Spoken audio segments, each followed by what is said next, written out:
지난해 5월 2일 이원석 당시 검찰총장이 서울중앙지검에 김건희 씨 디올백 수수 의혹을 수사할 전담팀을 만들라고 지시했습니다. 그리고 사흘 뒤 김 씨는 박성재 당시 법무부 장관에게 검찰 관련 상황 분석이라는 글이 담긴 메시지를 보냅니다. 전담 수사팀 구성을 이 총장이 지시했는지 검찰국장에게 파악할 필요가 있다는 내용인 것으로 알려졌습니다. 그리고 불과 8일 뒤인 5월 13일 법무부가 서울중앙지검의 지휘부를 갑자기 교체했습니다. 어제 단행된 검사장 인사는 제가 이에 대해서 더 말씀드리지 않겠습니다. 지휘부 교체 이틀 뒤 새벽 4시엔 김 씨가 다시 박 전 장관에게 속칭 지라시를 보냈습니다. 이원석 검찰총장이 사퇴 요구를 받은 뒤 항의성으로 김건희 씨에 대한 신속 수사를 지휘했고 결국 수사팀 지휘부가 교체됐다는 내용이었습니다.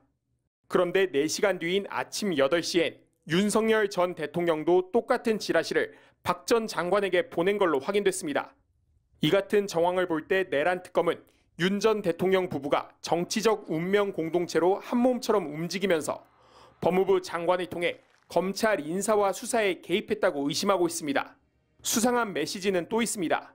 박 전 장관에게 검찰 관련 상황 분석 메시지를 보낸 5월 5일 김 씨는 김명수 전 대법원장 수사가 2년이 넘도록 진행되지 않는다고 박 전 장관을 질책하는 취지의 메시지도 보냈다고 합니다.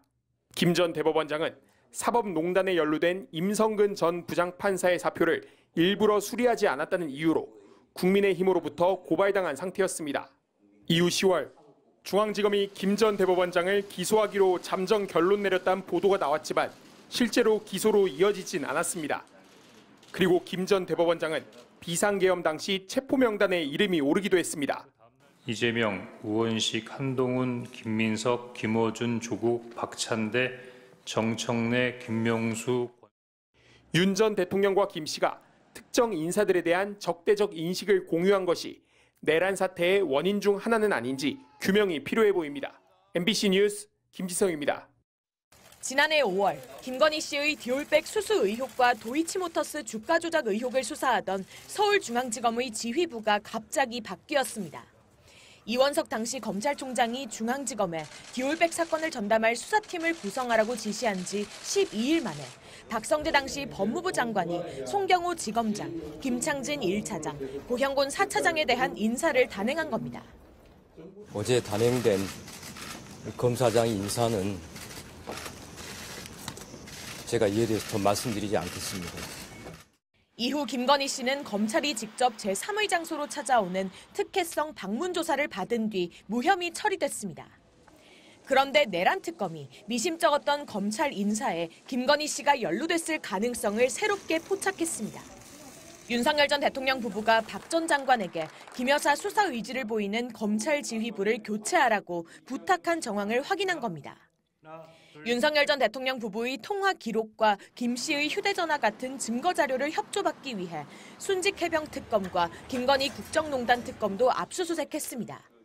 특검은 앞서 박 전 장관 휴대전화를 분석하는 과정에서 중앙지검 인사 직후인 지난해 5월 15일 박 전 장관이 김 씨로부터 받은 이른바 찌라시 메시지를 복원했습니다.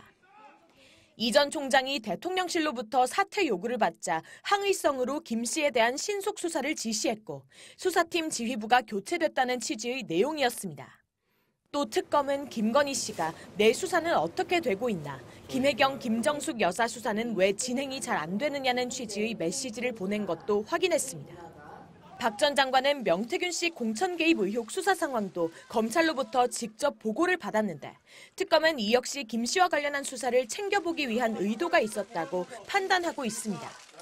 내란 특검은 김 씨의 사법 리스크를 계엄 선포의 동기 중 하나로 판단하고 박 전 장관도 이를 몰랐을 리 없다고 의심하고 있습니다. 실제로 윤 전 대통령으로부터 가정사를 계엄 선포 이유로 들었다는 증언도 있었습니다. 이 자리에서 답변 드리는 건 적절치 않은 것 같습니다. 대통령님 지극히 개인적인 부분이라고 저는 그 당시 느낌을 받았습니다. 특검은 압수수색으로 확보한 자료를 토대로 혐의를 보강해 이르면 다음 주 박 전 장관을 재판에 넘길 계획입니다.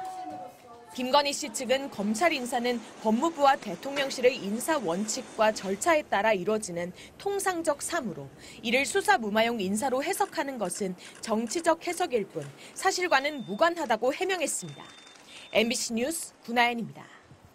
이원석 검찰총장은 어제 검찰 고위급 인사가 총장과 조율된 것이냐고 묻자 머뭇댔습니다. 어제 단행된 검사장 인사는 7초간 침묵한 뒤 말을 이었습니다. 제가 이에 대해서 더 말씀드리지 않겠습니다.